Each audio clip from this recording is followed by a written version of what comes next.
Hello students, आज हम बात करेंगे प्रेजेंट सिंपल टेंस की। देखिए, प्रेजेंट सिंपल टेंस कौन सा होता है? जो डेली यूज के सेंटेंसेस जिनमें यूज किए जाते हैं। डेली यूज का मतलब क्या हुआ? जैसे कि जो वाक्य जिनके अंत में ताहे तीहे के हैं, इस टाइप के सेंटेंस जो वर्ड्स आते हैं लास्ट में। इसकी आइडेंटिटी इसलिए क्या होती है?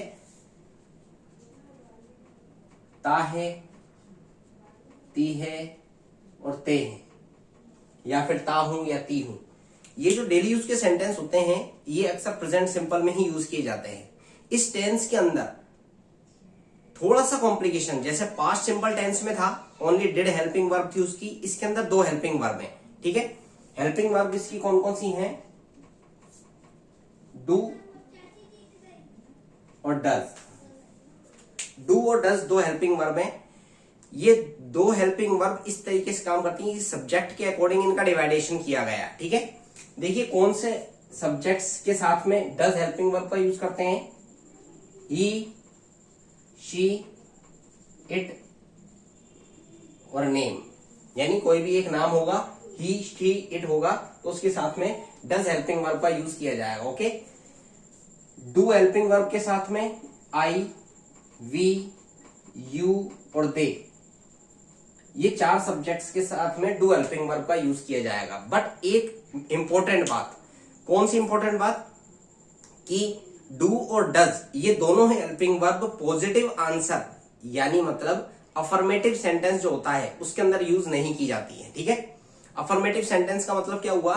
कि अफर्मेटिव सेंटेंस जो सकारात्मक वाक्य होता है उसके अंदर पॉजिटिव आंसर में इसका डू और डज दोनों ही हेल्पिंग वर्ब का यूज नहीं किया जाता है। ठीक है, अब देखिए, अगर मान लीजिए प्रेजेंट के साथ में आपको आज किसी से बात करनी है कि भैया आज ये काम हुआ, क्या तुम ये काम करते हो या नहीं करते हो, यानी किसी भी व्यक्ति की लाइफ में ये काम शामिल है या नहीं है, इस बात को कंफर्म करने के लिए हम प्रेजेंट सिंपल टेंस का यूज करते हैं। और इसकी हेल्पिंग वर्ब से ही हम प्रश्न पूछते हैं कि क्या तुम स्कूल जाते हो, क्या तुम चाय पीते हो, क्या तुम खाना खाते हो। ये सारे जो वर्ड्स हैं, ये सारे जो सेंटेंस हैं, ये जो क्वेश्चंस हैं, ये हम केवल किससे पूछ सकते हैं? डू या डज से। अगर ही, शी, इट, नेम से कोई क्वेश्चन पूछना होगा तो डज यूज करेंगे, और अगर आई, वी, यू, दे से क्वेश्चन पूछना होगा तो डू हेल्पिंग वर्ब का यूज करेंगे। ओके, देखिए किस तरीके से होता है। मान लीजिए कोई क्वेश्चन है, अगर क्वेश्चन इनमें से किसी से भी आपको पूछना है तो आप क्या करेंगे? सबसे पहले या तो डू से बात करेंगे या डज से बात करेंगे। जैसे कि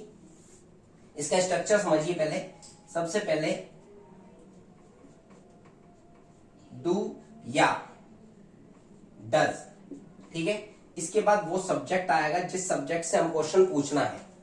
इसके बाद वर्ब की फर्स्ट फॉर्म आएगी, इसके बाद ऑब्जेक्ट आएगा और लास्ट में एडवर्ब आएगी। ठीक है, लास्ट में क्वेश्चन मार्क। एडवर्ब का मतलब क्या होता है? वो वर्ड्स जो टाइम को इंडिकेट करते हैं। ठीक है, जैसे कि daily, always, sometime, often, seldom, ever, never, ये सारे वर्ड्स जो हैं किसको इंडिकेट करते हैं? टाइम को इंडिकेट करते हैं, और प्रेजेंट सिंपल को भी इंडिकेट करते हैं। ठीक है, तो सबसे पहले मान लीजिए हमने किसी से पूछा, क्या तुम रोज विद्यालय जाते हो? ठीक है, अब हमको ताहे तीहे तेहे वाला सेंटेंस है, यानी मतलब प्रेजेंट सिंपल टेंस की बात हो रही है। तो हम तुम से क्वेश्चन पूछ रहे हैं तो तुम का मतलब यू, और यू से पूछ रहे हैं तो हेल्पिंग वर्ब कौन सी आएगी? डू आएगी। ठीक है, तो सबसे पहले डू या डज में से क्या आएगा? डू। सब्जेक्ट क्या है? तुम की इंग्लिश यू। वर्ब की फर्स्ट फॉर्म आएगी जाना, जाने की इंग्लिश गो। गो के बाद हमेशा टू का यूज करेंगे। ऑब्जेक्ट कहां जाने की बात हो रही है, स्थान कौन सा है? स्कूल। और एडवर्ब क्या है? रोज। रोज का मतलब डेली। ठीक है, ये लास्ट में क्वेश्चन मार्क। क्या तुम रोज विद्यालय जाते हो, इसकी इंग्लिश क्या बनी? Do you go to school daily. ठीक है, इस तरीके से आपको डू या डज हेल्पिंग वर्ब का यूज करना है। ठीक है, अब एक बात समझिए ध्यान से कि अगर मान लीजिए यहां तुम की जगह होता राधा, क्या राधा रोज स्कूल जाती है?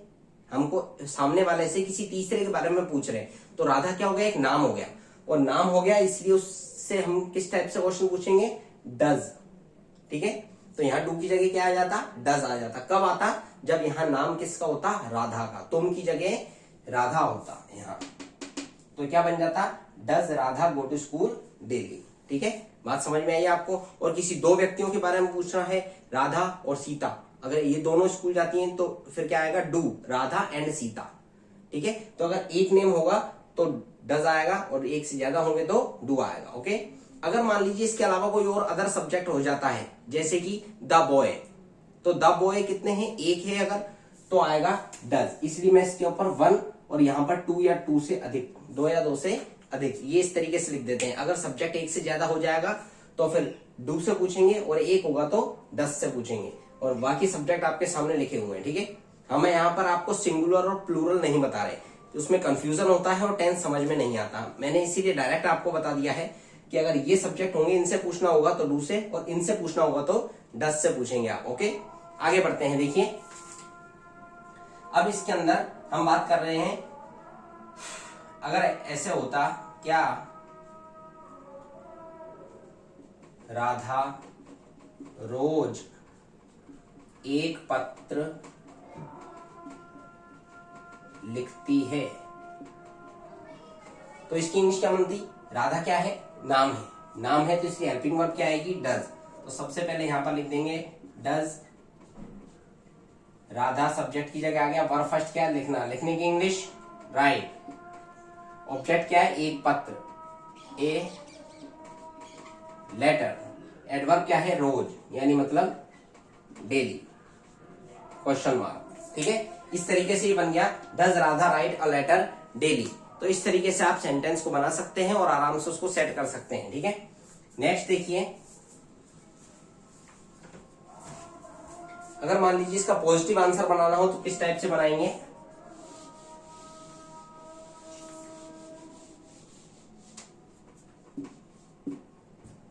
अब देखिए सबसे ज्यादा जो कंफ्यूजन है वो इसके पॉजिटिव आंसर में है।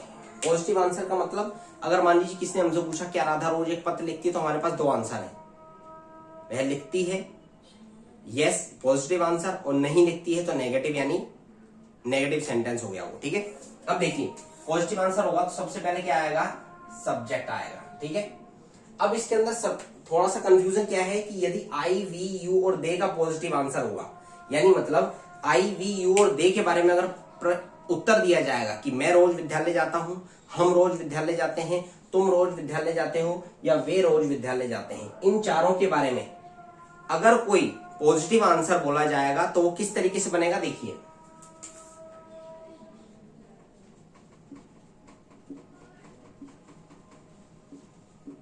बस ये होगा इन चारों का। अगर इन चारों के बारे में हम पॉजिटिव आंसर देंगे, एक सकारात्मक वाक्य बोलेंगे, तो वो इस तरीके से बनेगा, सबसे पहले सब्जेक्ट आएगा, फिर वर्ब फर्स्ट आएगी, ऑब्जेक्ट, और लास्ट में एडवर्ब। इसलिए मैं इसको यहां पर इस तरीके से लिख देता हूं कि ये इन चारों से अगर पूछा जाएगा तो आई वी यू दे का पॉजिटिव आंसर जो है वो इस तरीके से होगा। ठीक है, जैसे कि मैंने कहा, मैं प्रतिदिन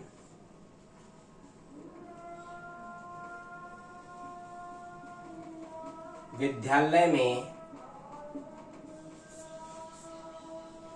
पढ़ाता हूं। ठीक है, अब देखिए ध्यान से, मैं की बात हो रही है, यानी आई वी यू दे का कॉलम है ये, तो इसका पॉजिटिव आंसर बनाना, सब्जेक्ट सबसे पहले आई आ गया इधर, वर्ब फर्स्ट क्या है, पढ़ाना, पढ़ाने की इंग्लिश टीच, ऑब्जेक्ट क्या है, विद्यालय में, इंग्लिश में क्या हो जाएगा, इन स्कूल, और एडवर्ब क्या है, प्रतिदिन, यानी एवरीडे। ठीक है, तो इसका मैं प्रतिदिन विद्यालय में पढ़ाता हूं, इसकी इंग्लिश क्या बन गई, I teach in school everyday. ठीक है, तो इस तरीके से बना। अब हम बात करते हैं कि अगर ही शी इट नेम का पॉजिटिव आंसर होगा तो वो कैसे बनेगा।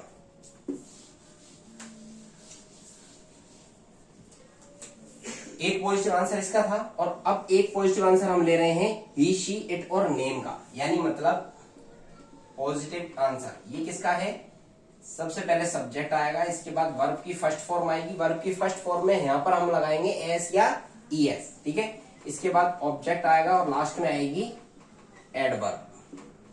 ये तरीका है।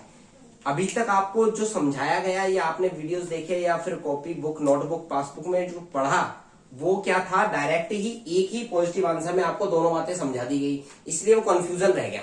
अब हम आपको दोनों अलग अलग बातें बता रहे हैं। ठीक है, तो इस कॉलम के हिसाब से आप सेट कीजिए स्ट्रक्चर के अकॉर्डिंग सेंटेंस को। ओके, जैसे कि इसमें लिखा है मेरा भाई कभी कभी किताब लिखता है। ठीक है, सबसे पहले देखिए मेरा भाई थर्ड पर्सन हो गया, मेरा भाई यानी माई ब्रदर। अब माई ब्रदर किस में आएगा? ही में आएगा।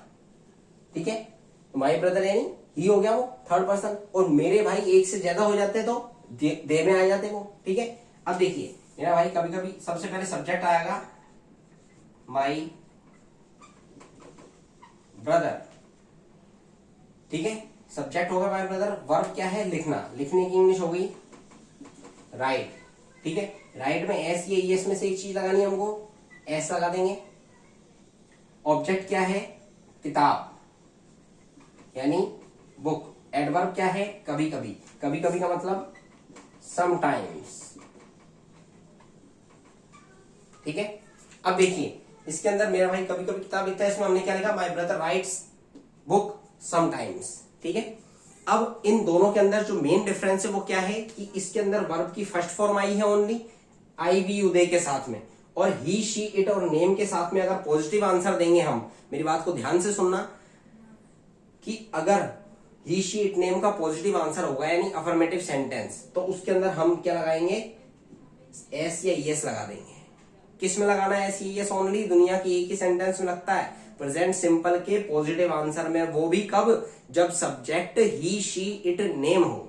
ओके, तो ये बात आपकी क्लियर हो गई यहां पर कि पॉजिटिव आंसर किस टाइप से बनेगा। ओके, इन दोनों को आप अपनी कॉपी में राइट कर लीजिए जिससे कि आपको कंफ्यूजन ना हो।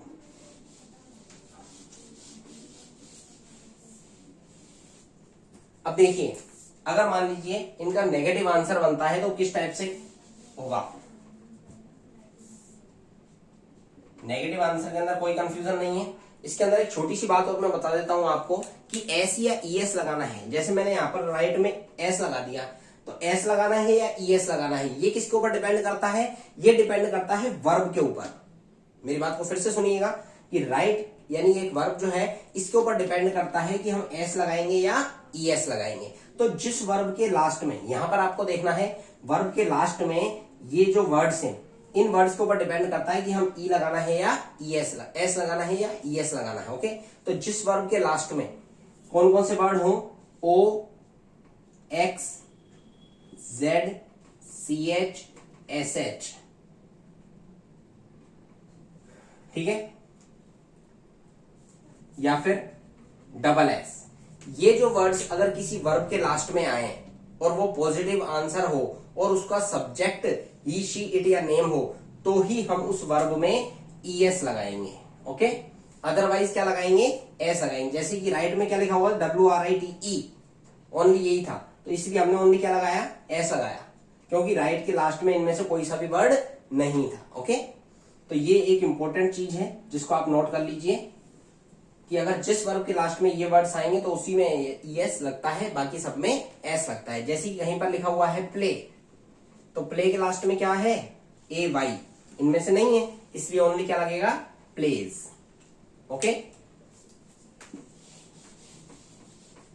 अब बात कर रहे हैं हम इसके नेगेटिव सेंटेंस की। नेगेटिव सेंटेंस किस तरीके से बनेगा? सबसे पहले सब्जेक्ट, फिर इसके बाद डू या डज, देन आफ्टर नॉट, इसके बाद verb first, then after object, and in last adverb. Okay, अब देखिए नेगेटिव आंसर इस तरीके से बनेगा इसका। सबसे पहले जैसे कि हमने कहा हम रोज कपड़े नहीं धोते हैं। ठीक है, अब देखिए ताहित ये का सेंटेंस चल रहा है प्रेजेंट सिंपल टेंस, हम रोज कपड़े नहीं धोते हैं। सबसे पहले हम सब्जेक्ट आ गया। ओके, हम की इंग्लिश क्या है? वी। वी के साथ में डू आएगा या डज आएगा? देखिए वी के साथ में क्या आएगा? डू। ओके, तो वी के साथ में डू आ गया, इसलिए डू। नॉट की जगह नॉट आ गया थर्ड नंबर पे। वर्ब फर्स्ट क्या? धोना। धोने की इंग्लिश क्या है? वॉश। वॉश के बाद ऑब्जेक्ट क्या है, कपड़े यानी क्लोथ्स, ठीक है। इसके बाद एडवर्ब क्या है, रोज, रोज का मतलब डेली। तो ये हमारा हो गया नेगेटिव सेंटेंस, हम रोज कपड़े नहीं धोते हैं, we do not wash clothes daily. Okay, तो इस तरीके से प्रेजेंट सिंपल हमारा क्लियर हुआ।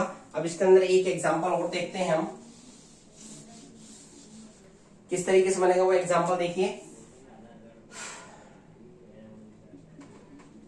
रोहन रोज पत्र नहीं लिखता है, ठीक है। रोहन रोज पत्र नहीं लिखता है, तो रोहन सबसे पहले सब्जेक्ट के अकॉर्डिंग यहां आ गया रोहन। डू या डज में से रोहन नेम है, तो नेम के लिए क्या आएगा, डज। ओके, तो यहां पर आ गया डज, नॉट की जगह नॉट आ गया। वर्ब फर्स्ट क्या है, लिखना, लिखने की इंग्लिश राइट है। एडवर्ब क्या है, रोज, रोज का मतलब डेली। तो यहां पर ये बन गया रोहन रोज पत्र नहीं लिखता, इसकी इंग्लिश क्या बनेगी, Rohan does not write letter. Write object, object और राइट करेंगे, राइट ऑब्जेक्ट क्या है, पत्र यानी लेटर, और रोज के लिए डेली, तो यहां आ गया डेली, ठीक है। तो इस तरीके से स्टूडेंट्स ये सेंटेंस बनेंगे, और दोनों के अंदर डिफरेंस देखिए आप कि आई वी उदय के साथ में डू बनेगा तो किस तरीके से आएगा, और ही शी इट नेम के साथ डज होगा तो वो इस तरीके से बनेगा। ओके, तो ये था हमारा टेंस प्रेजेंट सिंपल टेंस, जिसके अंदर आपको अच्छे से विदाउट रूल समझा दिया गया है। और फिर भी अगर कोई डाउट रहता है, अगर इससे रिलेटेड आपको कोई डाउट है, तो आप सब्सक्राइब किए हुए जो नंबर है आपको मिला है, उस पर आप एनी टाइम कॉल करके पूछ सकते हैं, जो टाइम आपको दिया गया है उस टाइम पर। Okay, thank you so much.